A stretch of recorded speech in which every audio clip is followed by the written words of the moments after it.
Eu vou usar esses minutos iniciais para convidar algumas pessoas para estar aqui conosco.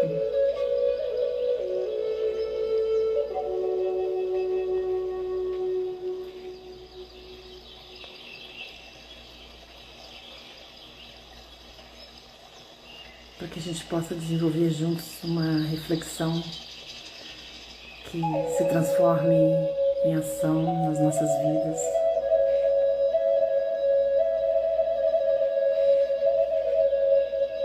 Então eu estou convidando aqui algumas pessoas. Se você considerar que pode ser útil para alguém, convide também algumas pessoas aqui para estar conosco.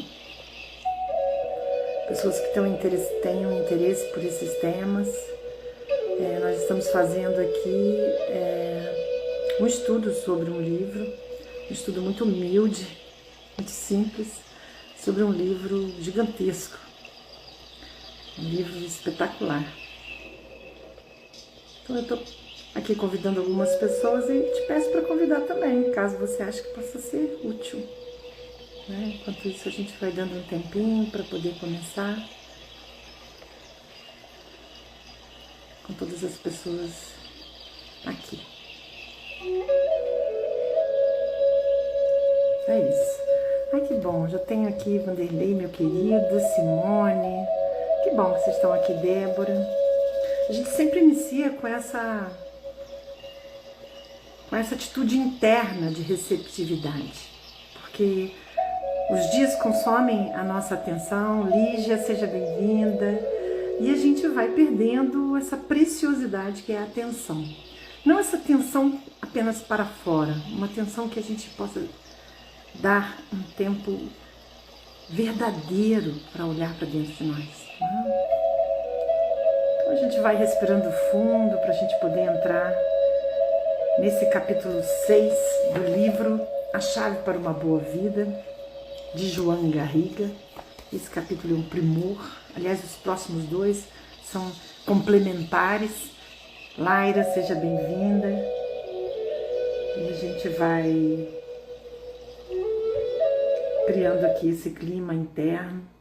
Estou tirando esse nosso mantra, esse nosso sonzinho aqui, para a gente poder começar a conversar sobre isso. Curiosamente, eu trouxe um outro livro, que também é um primor, que eu sugiro, que é Um Novo Mundo, Despertar de uma Nova Consciência, do Eckhart Tolle. É o mesmo autor do Poder do Agora, que eu citei na última live, mas esse livro, eu fico pensando em trabalhá-lo aqui também, através de lives, mas eu acho que eu ficaria anos aqui só nesse livro, de tão sintético, de tão denso do ponto de vista positivo que ele é, trazendo tantas informações. E eu hoje, fortuitamente, abri o livro e me veio a seguinte frase: quando se habita um mundo embotado pela distração mental, não se sente mais a vida pulsante do universo. Juliana, seja bem-vinda. Vamos lá, gente, vamos convidar os amigos, vamos estar aqui juntos. A maioria de nós não se encontra numa realidade viva, e sim numa realidade contextualizada, conceitualizada, cheia daquilo que é, do que significa, e no entanto nós vamos perdendo sentido, vamos perdendo essa vida, real da vida. E esse capítulo se chama Ganhar sem perder a si mesmo. Olha que interessante, ganhar é o subtítulo do livro, saber ganhar sem se perder e saber perder ganhando a si mesmo. Então, saber ganhar sem perder a si mesmo é um baita desafio num mundo que lacra, que coloca conceitos do que é ser feliz, do que é ter sucesso, do que é estar, de certa forma, acima dos outros. E como diz Bert Hellinger em seu conceito de ego, ser melhor. Isso é complexo nas nossas vidas. E muitos de nós arrastamos uma vida inteira acreditando nesses conceitos, e quando não nos encaixamos, achamos que a vida não está na fluência ideal. Mas ganhar sem perder a si mesmo, ele começa esse capítulo com o pensamento de um escritor argentino quase desconhecido, chamado Adolfo Casares, e ele diz assim: a vida é uma partida de xadrez, e nunca sabemos ao certo se estamos ganhando ou perdendo. Ele brinca com isso. Ganhar ou perder, o que é ganhar, o que é perder. E ele vai falando que todos nós gostamos de ganhar. Nós queremos sempre passar pela porta da estreita, a porta da esquerda, como diz o conto deste livro, que abre este livro maravilhoso. A gente quer passar pela porta da esquerda e quer que os nossos filhos só vivenciem essa porta do ganhar. Mas olha que incrível, quando a gente também passa por essa porta e vivencia isso de uma forma muito plena do ponto de vista material, do ponto de vista do status, do ponto de vista intelectual, da nossa posição na vida, quantas vezes nós nos perdemos daquilo que é verdadeiro e essencial em nós? Quantas vezes nós nos afundamos nessa ilusão do ego, sem perceber que de fato tudo que nós nos apegamos evapora, é impermanente.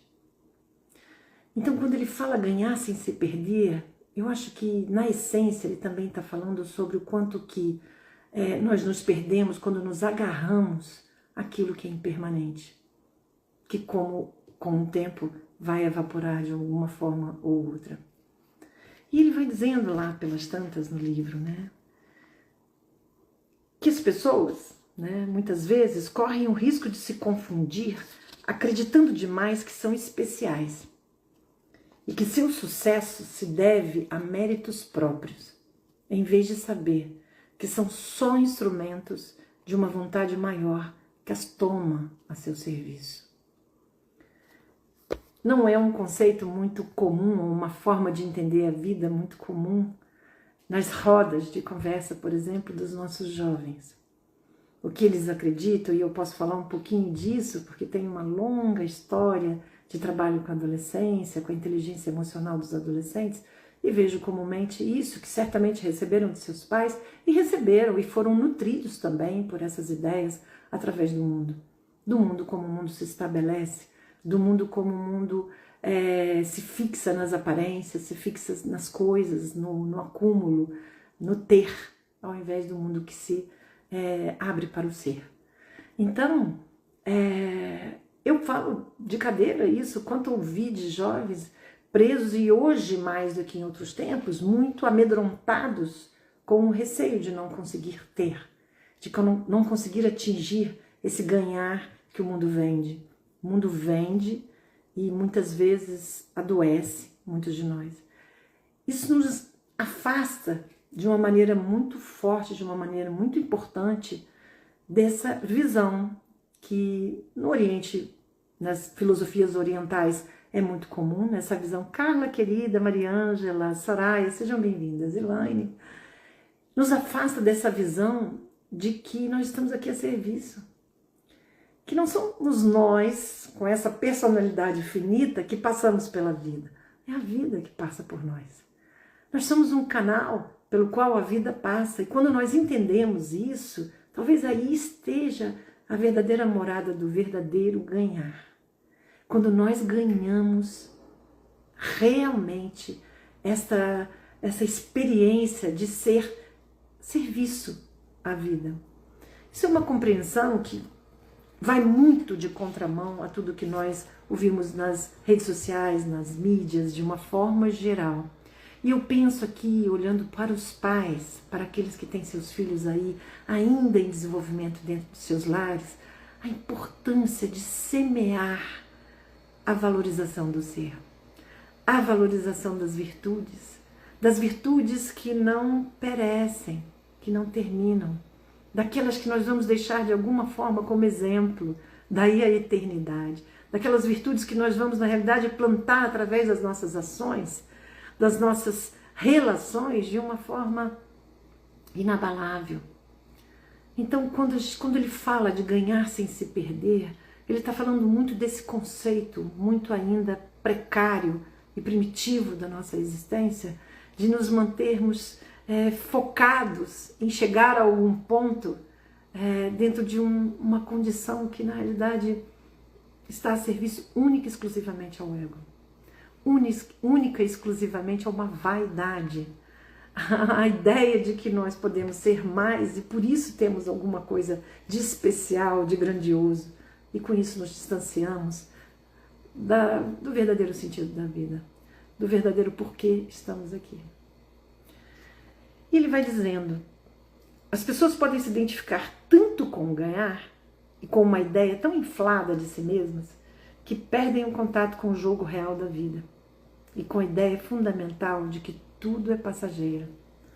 A ideia de que aqui onde nós estamos, tudo passa. E nós nos distanciamos daquilo que fica. E o que fica? Está aí uma excelente pergunta para trabalharmos essa ampliação de consciência nessa tarde de domingo. Que talvez não iríamos fazer nada nessa tarde, nesse finalzinho de domingo. Talvez a gente possa trazer um pouco, através dessas perguntas, uma consciência que nós estamos aqui, serve a nossa vida. Tudo que nós realizamos até aqui, não importa a idade que a gente esteja, tudo que nós construímos até aqui, serviu a quê? E se foi sucesso, se foi uma coisa grandiosa, se foi uma coisa... Isso se deve a quê, de fato? Então nós estamos falando também de uma grande virtude. Ganhar sem se perder também passa pela virtude da humildade. Quando nós entendemos que, de fato, nós estamos aqui, se eu gosto de brincar e falar assim, eu não me lembro, eu não sei o nome da minha bisavó, por exemplo, eu não sei se vocês sabem. Hoje em dia existe todo um caminho. Oi Lu, você chegou, Érica também, Marli, sejam bem-vindas. Nós passamos pela vida e às vezes não nos damos conta de que, sei lá, daqui a 50, 100 anos, ninguém vai lembrar do nosso nome, de quem nós fomos, da casa que nós, com tanto esmero, cuidamos, ou conquistamos, ou construímos. Muito menos vão se lembrar daquele trabalho que eu fiz. Às vezes, em algum tempo aí, se você escreveu um livro, se você deixou alguma coisa material construída, nada mais disso vai restar. É a própria impermanência, é a qualidade impermanente da vida material. Mas o que fica? Quanto da nossa vida, o quanto do nosso tempo, seja bem-vinda, Renata, quanto do nosso tempo nós investimos nas coisas que ficam? É uma pergunta. Não seria esse o verdadeiro ganhar?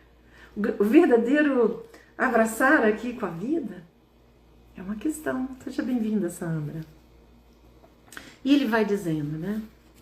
Os inevitáveis obstáculos do caminho se tornam fortes e mais reais. De vez em quando precisamos de lágrimas, olha, os inevitáveis obstáculos do caminho nos tornam fortes e mais reais. Ele está colocando um contraponto. Imagina uma vida em que tudo fluiu, tudo deu certo. Nasceu num lar onde tinha amor, todas as condições, o caminho se abriu, os pais facilitaram absolutamente tudo na vida daquele ser. Tudo foi maravilhoso, não tiveram nenhuma doença, nenhum grande incômodo. Tiveram sucesso na sua jornada intelectual, no estabelecimento de uma carreira, tiveram condições de conforto, de experiências como viagens, que hoje em dia o máximo. Eu viajei recentemente, fiquei vendo o mundo, né? Se a gente parar para pensar, o quanto que isso é um valor, e conhecer outras culturas, conhecer outras experiências, no entanto, isso se tornou uma regra do bem viver e da felicidade. Como se aquela pessoa no campo, que cresceu ali na roça, com aquela experiência, aquele contato com a natureza, não fosse feliz, não pudesse ter algo grandioso. Por quê? Porque nunca viajou. Quantas vezes encontrei pessoas que, quando viam ou encontravam pessoas que nunca tiveram tido experiência de viajar para o exterior, por exemplo, as consideravam menos, ou consideravam que aquelas pessoas não tinham vivência, não tinha experiência de vida suficiente. Gente, quanta distorção. Quanta distorção. Nesse livro, Um Novo Mundo, né, O Despertar de uma Nova Consciência, aqui do Eckhart Tolle, lá pelas tantas, ele cita um conto zen, muito simples, em que discípulos caminhavam com um mestre, e um deles começou a se sentir inquieto, e foi fazer a pergunta: mestre, como eu entro nesse estado zen de percepção? Como é que eu faço isso? E aí o mestre sugere a ele: você está ouvindo o barulho do córrego? E aí o discípulo se deu conta que não estava ouvindo o barulho do córrego. E quando ele silenciou, ele ouviu muito longe, muito sutil, o barulho das águas batendo nas pedras de um pequeno córrego que estava ali perto. E ali ele teve um primeiro satori, né? Ele teve um primeiro grande insight sobre o estado de presença que ele estava deixando esvair e que na realidade era só estar atento à experiência daquele momento. Quão grande é isso? E quantos de nós acreditamos que para vivenciar essa grandeza nós precisamos ir numa sétima, numa maravilha do mundo, nós temos que escalar um pico muito alto, não desmerecendo isso, gente. Eu espero que vocês me compreendam. O que eu estou colocando aqui é o quanto que o ganhar está distorcido na nossa sociedade. E aí ele ficou ali naquele estado por alguns minutos, mas logo então veio outra quietude. E ele falou assim, mas mestre, e se eu não tivesse percebido o barulho do córrego? Como ainda? Como me responderia? E o mestre então disse, embarque também nessa experiência, como você embarcou no som do córrego. Entende que tudo pode ser um momento em que você traz o verdadeiro ganhar para a sua vida. Que no fundo, depende muito dessa presença.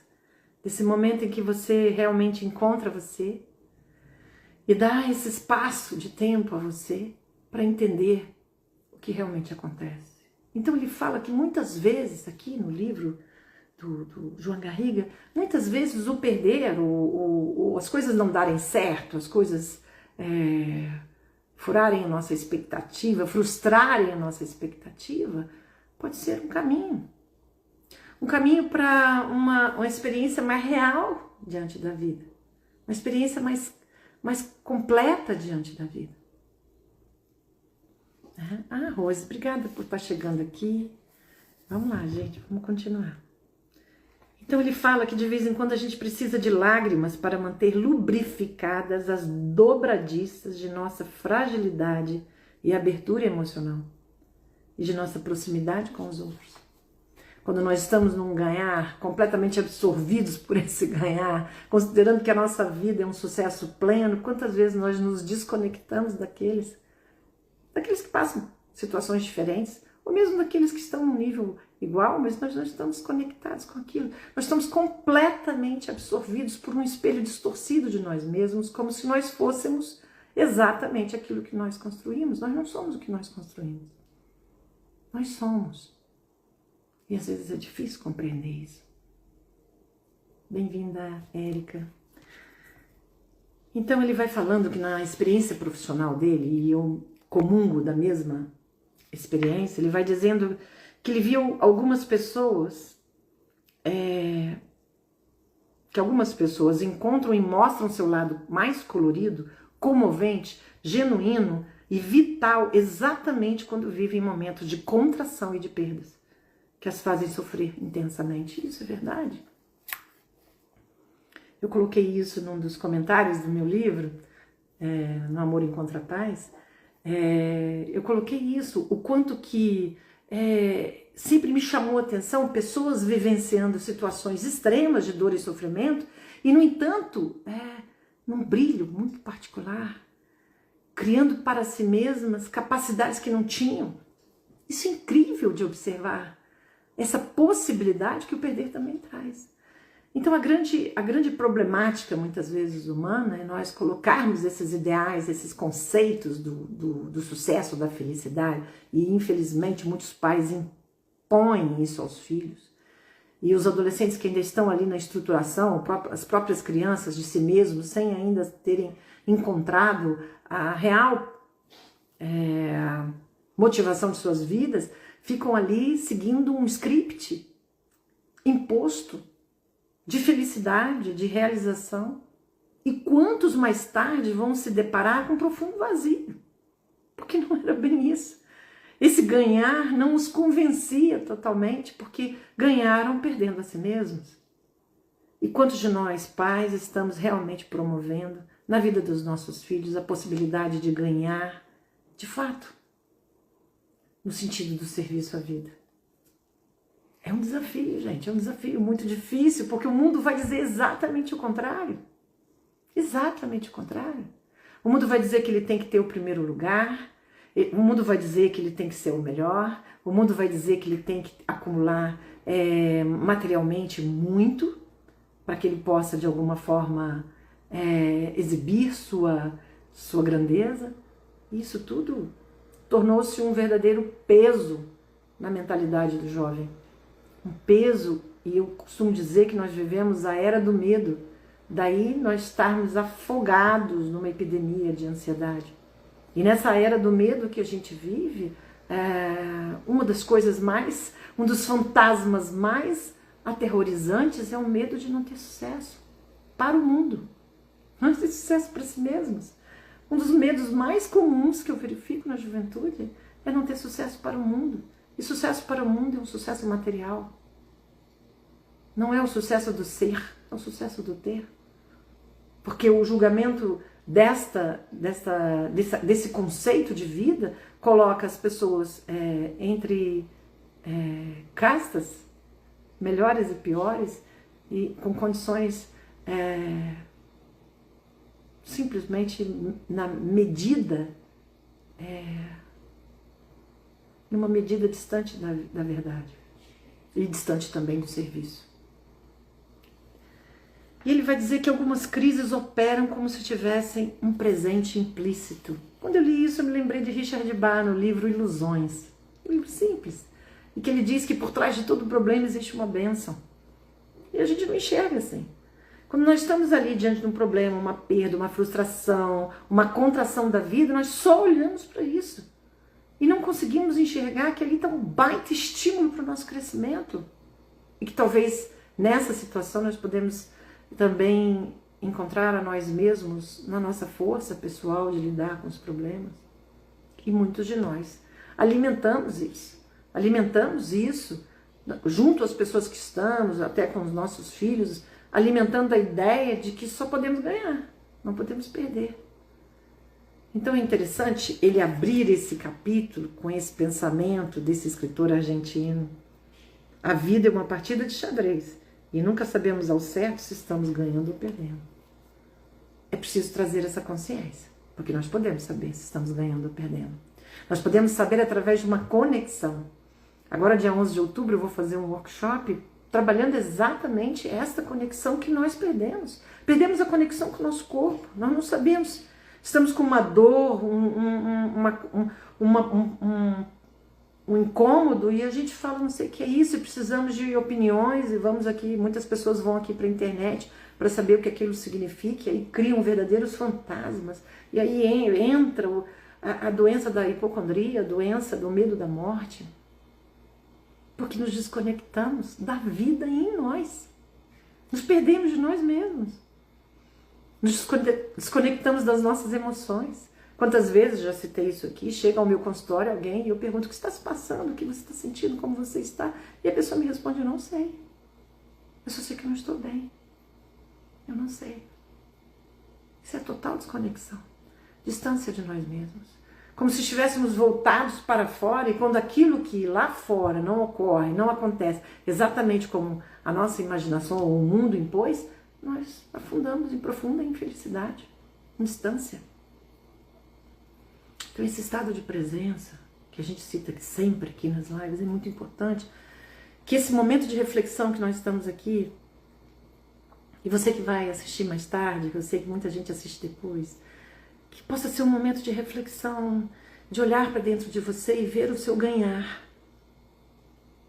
É curioso isso, porque chega a ser um erro de linguagem, porque olha só, nós já ganhamos, estamos aqui. E quantos de nós estamos perdidos na ideia de que não ganhamos porque não correspondemos à ideia do ganhar que o mundo vende. Então, quando ele fala que algumas crises proporcionam isso, ele está falando também da possibilidade de um ganhar num nível muito diferente desse que a gente está acostumado. Né? E ele cita, ele gosta muito de trazer a poesia, eu acho maravilhoso, ele cita aqui William Blake. Por trás de toda dor e nostalgia corre uma doce alegria envolta em seda. Né? E cita também o grande poeta Kabir. És como um viajante que vai e vem, acumulas riquezas e te orgulhas delas. Mas quando partires, não levarás nada contigo. Vieste a este mundo com os punhos apertados, mas quando te fores, tuas mãos estarão abertas. Que lindo, né? Quem nunca viu um bebezinho com a mãozinha fechada? Viestes a esse mundo com os punhos fechados, mas sairás dele com as mãos abertas. Se a gente toma essa consciência, se a gente compreende isso, o que é ganhar? O que é ganhar nesse mundo? E o que seria ganhar? Que aqui ninguém está andando contra a maré do ganhar. Nós podemos buscar ganhos intelectuais, podemos buscar ganhos materiais, experiências, ótimo tudo isso. Mas o que seria ganhar aquilo que não se perde? Isso é uma questão que esse livro apresenta. E aí, ele vai colocando que nós temos, ele citou 3 grandes dificuldades, ou grandes problemas para saber ganhar. Né? Alguns entraves nessa questão de saber ganhar. O que nos impede de saber ganhar da vida? E ele coloca então, a dificuldade ou até mesmo impossibilidade para alguns de aceitar com alegria o que ganhamos, o que nos expande e nos faz felizes. Aí você pode pensar assim, nossa, mas quem que não aceita com alegria o que ganha? Um título, algo, né? Gente, vocês não têm ideia do quanto eu vivencio isso no consultório. E que Luiz trouxe sobre isso a visão das constelações familiares através de Bert Hellinger, quando traz a questão da lealdade, que não só o Bert Hellinger, outras abordagens também já colocaram isso. A questão da lealdade sistêmica, ou a lealdade invisível, ou o amor cego, como Bert Hellinger colocou. Que amor cego é esse? Quantos de nós, e aí eu quero que você reflita aqui, se você conhece alguém assim, ou se isso já passou de alguma maneira em tua vida, quantos de nós não nos felicitamos, ou não desfrutamos, ou até sabotamos a nossa experiência feliz, as nossas realizações, porque temos alguém, sejam os nossos pais, irmãos, pessoas da nossa vida que amamos, que não estão experimentando o mesmo. Quanta culpa inconsciente, muitas vezes, vem por uma interpretação de deslealdade. Quantas pessoas, eu sei que vocês vão associar aqui algumas, quantas pessoas vieram de lares, por exemplo, do ponto de vista material, com muita carência material, com muita escassez, e que avançam na vida e se mantêm conectados de alguma maneira com algum comportamento na mesma escassez. Então, quando ele vem trazendo essa nossa dificuldade, ela realmente nos impede de compreender que quando nós ganhamos e avançamos um pouco mais, por exemplo, que nossos pais, nossos avós, seja quem quer que seja, nós podemos fazer isso para honrá-los. Essa pode ser uma expressão do nosso amor, ao invés de carregarmos isso como uma culpa e entendermos em níveis inconscientes que essa lealdade tem que ser cumprida através do menos de nós. Do menos de nós. Entende? Quantas pessoas das nossas vidas não chegaram a concluir os estudos, não chegaram a ter uma casa, não chegaram a ter filhos, qualquer coisa nesse sentido que foi uma frustração e nós ficamos ali, e geralmente isto é inconsciente, ficamos ali limitando a nossa vida, como se não pudéssemos ir além, já que esse sistema contém uma informação básica de escassez. Então essa consciência, ela nos traz a possibilidade de avançar, de ganhar verdadeiramente de nós mesmos.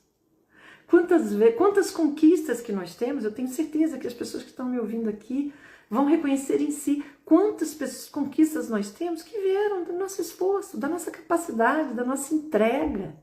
Isso pode ser vivenciado de um lado muito bom, muito positivo. E quantas vezes nós sabotamos isso?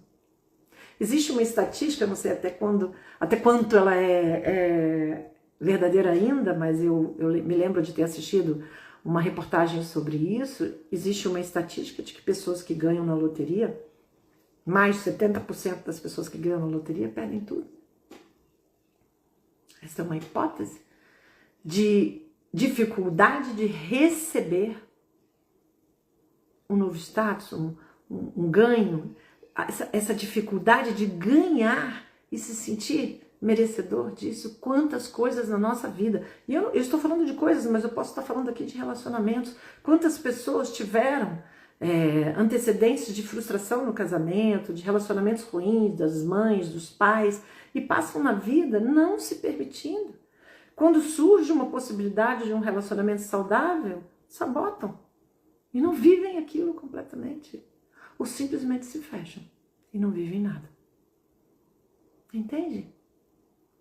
Eu me lembro de uma vizinha que, quando eu era criança, e que ela praticamente viveu pela mãe, viveu para a mãe, cuidou dessa mãe até o fim dessa mãe.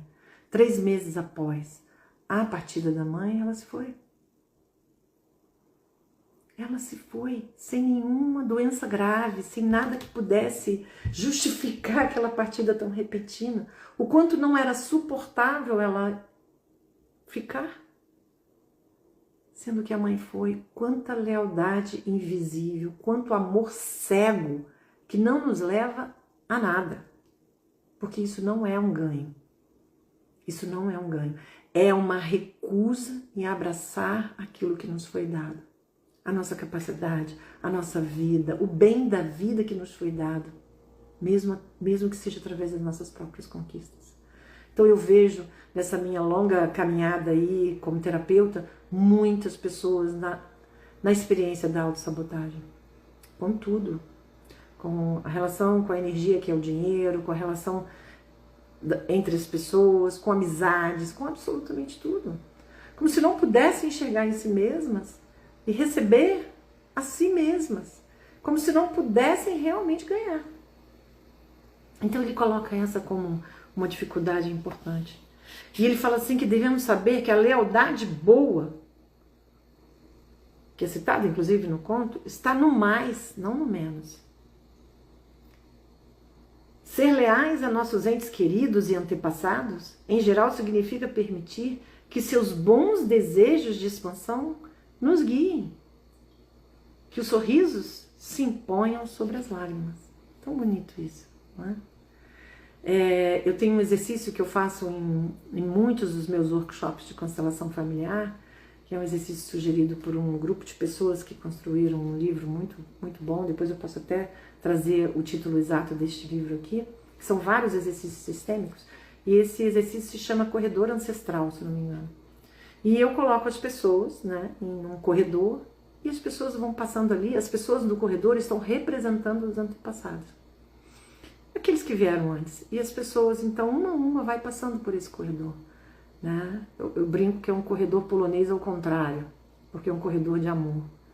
E aí esses representantes que estão ali representando a ancestralidade vão passando mensagens verbais, mensagens carinhosas para aquelas pessoas que estão atravessando ali. E eu percebo quanto às vezes é difícil receber. Ganhar daqueles que sofreram, que passaram inúmeras dificuldades para que a gente estivesse aqui, e receber integralmente essa vida que veio de longe, passou por tantos, receber profundamente. E fazer algo grande com essa vida. Essa é a verdadeira lealdade. O que é possível fazer se você ainda está de alguma forma paralisado, sem iniciativa, sem um esforço pessoal para sair do lugar onde você está, que você possa entender que existe uma lealdade maravilhosa a tudo que veio antes. E se a gente olhar para trás, não tão atrás assim, a gente vai ver quantas coisas lá atrás foram mais difíceis para muitos de nós, para muitas das nossas famílias. Passaram por muitas dificuldades, e mesmo que não sejam dificuldades materiais, passaram por muitos desafios para que a gente estivesse aqui. É maravilhoso compreender isso. E dar à nossa vida a possibilidade de transformar esse ganhar num ganhar visto verdadeiramente por nós, recebido verdadeiramente. Então ele fala que essa é uma das dificuldades, né, importantes para a gente. E aí, quando a gente fala, por exemplo, eu estava citando aqui o exemplo das loterias, né, o quanto que é insuportável para algumas pessoas ser ricas, né? terem uma situação maravilhosa, terem uma casa boa, terem uma situação de vida boa. O quanto que a gente nega esse ganhar que está ali disponível. E isso não, eu cito as coisas materiais, mas isso não se fecha nas coisas materiais. Quantas pessoas estão sozinhas, gostariam de ter alguém, mas criaram uma barreira. Criaram uma barreira. Quantas pessoas falam que desejam ter um círculo de amizade, mas não fazem absolutamente nada sobre isso. Então aí, quando ele traz essa questão de suportar ser rico, eu me trago uma pergunta para vocês aqui hoje. Você suportaria ser feliz, ganhar a vida? Você suportaria hoje sentir-se no total ganho de estar aqui agora? Suportar, sustentar, é dar suporte. Você suportaria ser tudo o que você pode ser? Estar na completude desse ganhar? Como? Quando? É uma pergunta para você deixar aí, ó, não é para responder agora, deixar decantar dentro de você esse restinho de domingo todo, pelo menos, o que eu não estou sendo capaz de suportar do ponto de vista do ganho, do ganhar na vida. E, portanto, nego. Isso não. Claro que não é consciente. Se a gente reunir aqui 30, 40, 50 pessoas, fizer pergunta para elas, todas se elas querem ganhar, todas vão dizer que querem. Eu creio que seja assim, né? Todas vão dizer que querem ganhar. Mas o quanto que nós estamos realmente nos colocando nesse lugar de um ganhar verdadeiro. Então essa dificuldade é uma dificuldade para a gente. E ele pergunta mais, de que maneira somos leais? Leais a essas histórias infelizes do passado. Como nos limitamos por lealdade? E ele diz que são perguntas que convém que nos façamos e esclareçamos para dar espaço a mais daquilo que nos nutre e faz nossa vida bela e fácil. Por que não imaginar uma vida fácil? A gente cria muitas vezes uma vida difícil, dura de se viver, difícil, complicada. Então, às vezes, quando nós temos alguém para cuidar, por exemplo, um idoso ou uma criança, ou mesmo uma casa, uma pia cheia de louça, aquilo é penoso, é difícil. Aí às vezes as pessoas falam, ai, mas eu não consigo, é difícil. Gente, o difícil, não consigo, são lugares da nossa infância. Porque quem não consegue, quem acha difícil, e é difícil mesmo, é uma criança diante das tarefas do adulto. Tudo aquilo que se apresenta no adulto, da tarefa do adulto, é possível e pode ser fácil para um adulto. Ah, Lana, mas eu trabalho carregando pedra, como assim é fácil? Gente, a coisa mais incrível que tem é a realidade que a gente cria na nossa mente. Enquanto somos capazes de criar a realidade na nossa mente, a gente é capaz de facilitar tudo. Mas a gente não acredita muito nisso, né? E fica preso no difícil, no pesado, no penoso, na vida dura, muitas vezes sendo leais à vida dura de quem veio antes. Então isso é uma coisa para a gente estar atento, né? Então como honramos nossos antepassados? Como amamos a todos? Ele pergunta. E ele responde, no mais, não no menos. A única maneira de sermos verdadeiramente gratos a tudo aquilo que foi feito por nós, que foi entregue através de muitas vidas anteriores, que foi entregue a nós, é sermos plenamente felizes. É fazermos a nossa vida uma vida significativa. É olharmos para tudo com um sorriso no rosto e entendermos que tudo passa, que nada de difícil é permanente. E aí ele traz uma segunda dificuldade, um segundo impedimento para a gente estar vivendo esse ganhar de uma forma plena. Ele diz, outro risco, né? Ele chama de risco. Então ele diz, outro risco consiste em atribuir os ganhos e conquistas exclusivamente a méritos pessoais, aproveitando-os para nos envaidecer, engrandecer e inflamar o nosso ego. Esse é um problema.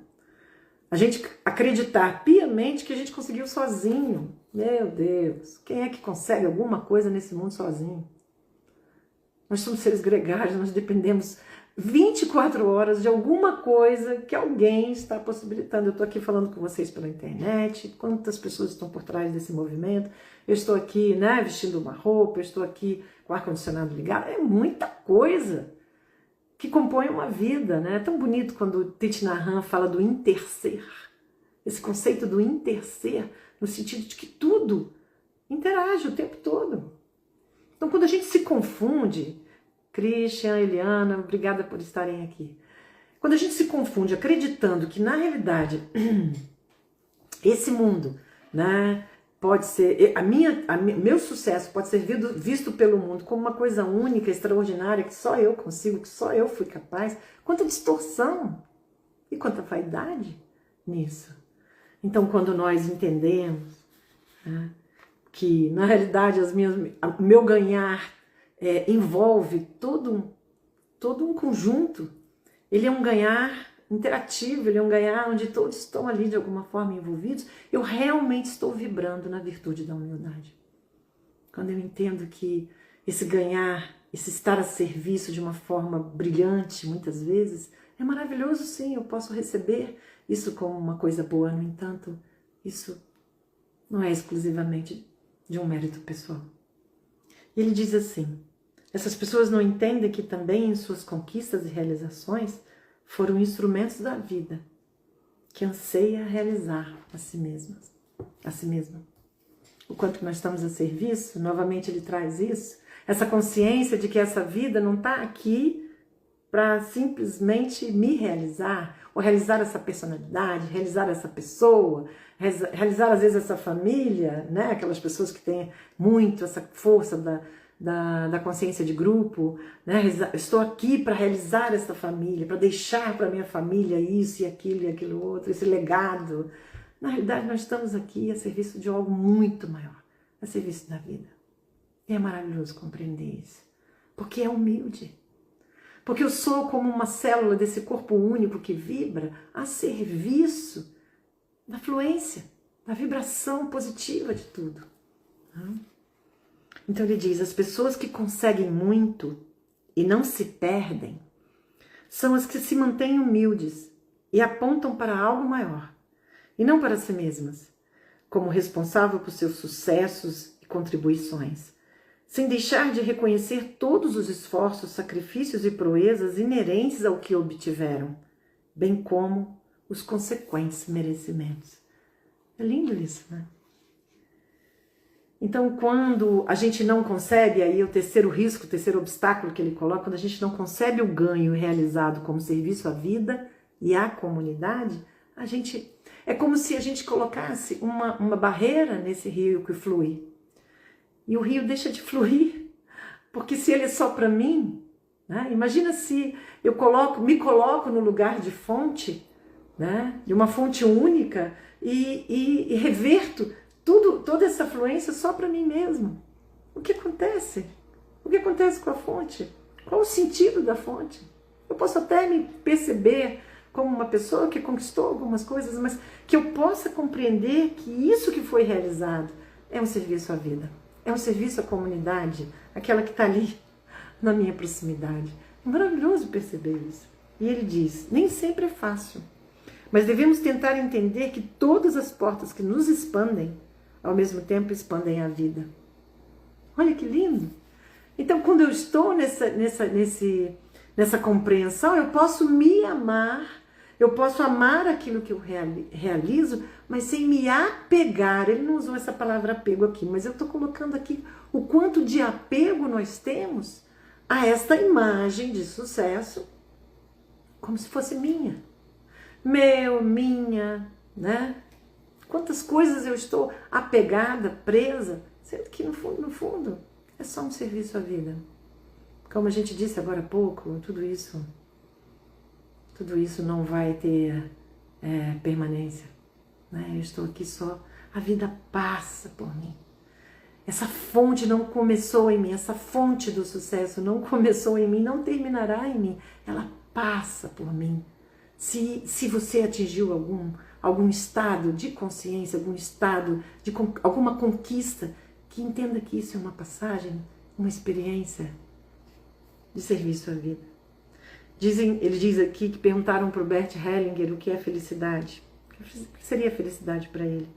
E aí disse que Bert se recolheu, pensou, sentiu a pergunta. Quantas vezes a gente responde, né? Nem sente a pergunta. Sentiu a pergunta e disse: a felicidade é o sucesso em servir a vida. Lindo isso, né?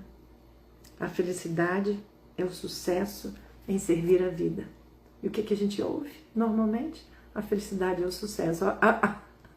A frase para aí. Entende? O convite aqui desse livro é a frase não parar aí. A gente dá continuidade à felicidade, ao sucesso em servir a vida. E a gente pode servir a vida de inúmeras formas. De inúmeras formas. Você pode brilhar naquilo que você está fazendo. Se você costura, se você cozinha, se você fala, o que quer que seja o seu trabalho, você pode brilhar nesse trabalho como um serviço à vida. Amando aquilo que você faz, não no sentido desse amor apego, mas no sentido da fluência dessa energia amorosa através de você. Né? E ele diz mais na frente, um antídoto natural que imuniza contra a doença da grandeza, do eu, é o sentido de serviço à vida, de cooperação, de entrega, de superação do egoísmo. É a compreensão da grandeza e do sagrado também fora de si mesmo. Aí ele cita Naranjo, que foi um espetacular terapeuta da Gestalt terapia. Ele diz, como afirma Cláudio Naranjo, o sentido da vida é crescer e dar frutos. Que frutos? Né? Se os frutos são coisas, se os frutos são coisas perecíveis, se os frutos são coisas impermanentes, o que de fato é frutificar? É uma consciência que a gente está provocando aqui. O que de fato é frutificar. E mais na frente, no finalzinho desse capítulo, que é rapidinho aqui, só para a gente trazer essas questões para dentro de nós, o quanto que eu estou ganhando de verdade. Ganhar sem me perder. E perder aqui significa perder a verdadeira essência de quem eu sou, aquilo que permanece, aquilo que vai ficar. Né? Sem me perder na vaidade, sem me perder no orgulho, sem me perder num sentimento exacerbado de superioridade, como se eu fosse acima dos demais. Ah, que consciência maravilhosa quando a gente entende que nós aqui somos todos farinha do mesmo saco e que podemos colaborar, e nessa colaboração nós podemos cada vez mais ser úteis uns para os outros, estender a nossa mão, fazer parte de um grupo em que a gente possa compartilhar o melhor de nós. Se é que existe o melhor de nós, mas a luz que existe em cada um de nós. Né? E aí ele diz assim, as pessoas mais felizes são as mais agradecidas. E as mais agradecidas são as mais capazes de aceitar o tempo todo o que a vida lhes dá e de agradecer. E quando agradecem, aumentam sua aceitação. E com isso se gera uma espiral de gozo, mais e mais alegria. E ele cita Brian Keating, uma escritora, e diz assim, e a fórmula para isso é a adesão incondicional à realidade.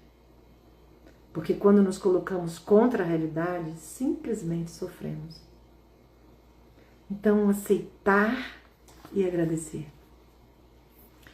Sejam os ganhos, sejam as perdas, não importa. Que a gente possa estar numa relação com a realidade, e eu vou colocar aqui um termo para fazer a gente pensar, numa relação amorosa, sem esse julgamento que pesa. E talvez esse seja o verdadeiro ganhar. Porque quando eu estou numa posição em que o ganhar é impor, o ganhar é ofuscar a quem está à minha volta, o ganhar é ser mais do que tudo à minha volta, eu perco de mim mesmo. Quando eu considero que esse ganhar é um ganhar solitário, que só a mim cabe o mérito, também eu estou me perdendo. Quando eu considero que esse ganhar, ele não tem nenhuma conexão com os que vieram antes, eu também me perco. Então, quantas possibilidades de consciência a gente tem através de um ganhar num sentido mais profundo. E de um ganhar relacionado a serviço. De um ganhar que é puro agradecimento, porque eu posso estar agora no momento da minha vida em que as coisas desmoronaram, em que eu não estou bem no meu trabalho, eu não estou bem nas minhas relações, eu não estou bem no meu financeiramente, eu não estou bem na minha relação com o meu corpo, estou adoecido, eu posso estar num momento assim. Mas como seria, né? Aceitando a sugestão de Richard Bach, né? Como seria enxergar as bênçãos por trás desse momento e agradecer. Quem eu posso ser a partir, a partir dessa experiência da minha vida atual? Quem eu posso ser? Olhando para isso com acolhimento, abraçando aquilo com profunda aceitação. Como diz a Natália, nenhuma transformação é possível sem aceitação. Enquanto a gente briga com aquilo que acontece, com aquilo que não deu certo, com as nossas frustrações, eu fico presa, eu me aprisiono, eu fico apegada à mudança. E hoje eu nem toquei no assunto criança interior, mas o quanto que esse ganhar não vivenciado na plenitude dele, mesmo quando tudo diz que eu não estou ganhando, quanto que esse ganhar tem a ver com abraçar essas feridas da criança, colher com aceitação aquilo que foi, como foi, do jeito que foi. Enquanto a gente não rompe isso, muitas coisas ficam paralisadas. Eu tive uma aula muito importante na Casa de Acolhimento, Portal da Luz, na penúltima quinta-feira, na quinta-feira retrasada, se eu não me engano. E lá me veio uma imagem muito curiosa. À medida que os assuntos estavam sendo desenrolados na aula, na palestra, feita por Daniel Del Campo, eu acessei uma imagem. Veio uma imagem de repente. Eu vou encerrar com isso, porque talvez isso seja importante. E essa imagem era uma experiência da minha criança, num evento que acontecia aqui em Volta Redonda. Se eu não me engano, era uma vez por mês. Quem está me assistindo aqui daquele tempo pode me ajudar. Era um evento que tinha no clube chamado Alô Garotada. E nesse Alô Garotada, eu estava lá e eu devia de ser bem pequenininha, porque eu me lembro, a imagem, as minhas perninhas balançavam assim, sem encostar no chão, eu sentada na cadeira. E era um show, realmente eu não me lembro quem era o rapazinho que cantava. Era um adolescente, ou um pré-adolescente, que era um cantor, que fazia um show lá, estava fazendo um show para as crianças. Nesse evento tinha sempre muita coisa para as crianças, sorteio, brincadeiras. E eu vi aquela cena e me lembrei da minha criancinha querendo que ele me visse. Eu devia estar um pouco, nas fileiras ali das crianças, um pouco atrás, mas o meu desejo era que ele me visse. E aqui tem um ponto muito importante de consciência, Estou aqui me abrindo para vocês. Aquele sentimento tinha um quê de desespero. Para uma criança tão pequena desejar ser vista assim fora, ela não estava sendo vista em casa. E o quanto e isso aqui não é uma culpabilização, uma crítica aos meus pais, de maneira alguma. Era o sentimento da criança. E quão maravilhoso foi o exercício de colocar, e essa proposta que eu te faço, para um ganhar, num sentido ainda mais profundo, colocar essa criança no meu colo. Acolhê-la. Dizer a ela que agora eu posso vê-la. E o quanto que a nossa criança só quis isso, ser vista. E o quanto que essa imagem, essa memória ficou lá. E a gente precisa resgatar para trazer essa cura, essa plenitude. Nem lembrava mais dessa situação e como que isso surgiu. E foi tão maravilhoso ganhar a experiência de me acolher. Então, quantos ganhos estão assim, olha, escorrendo pelos nossos dedos. E a gente não percebe que pode vivenciar, receber. E eu convido você, nesse finalzinho de domingo, a ganhar, sem se colocar de maneira nenhuma acima de nada. A Eliana que está lembrando, olha, ela sabe o que existia aqui na sede do clube. Quantos de nós estamos aqui sem realmente ganhar, porque estamos presos naquilo que se perdeu. E muitas vezes presos, olha só, eu contei essa história, muitas vezes presos, porque lá não tínhamos recursos, não tínhamos como resolver essa questão. Então que a gente possa trazer essa criança que em algum momento ficou perdida nas perdas, ficou perdida de si mesma, né? E trazer o verdadeiro ganho. Trazer esse acolhimento, trazer esse entendimento mais profundo que estar a serviço da vida é também se colocar num estado de alegria e plenitude, em que a gente olha para tudo como tudo é, mesmo que as coisas não estejam na excelência que desejamos, e dizer profundamente obrigada, obrigada por tudo. E eu encerro aqui com esse meu agradecimento a vocês, por esse tempinho que vocês dedicaram a olhar para dentro e que essas reflexões possam fazer algum sentido. Um beijo no coração de todo mundo.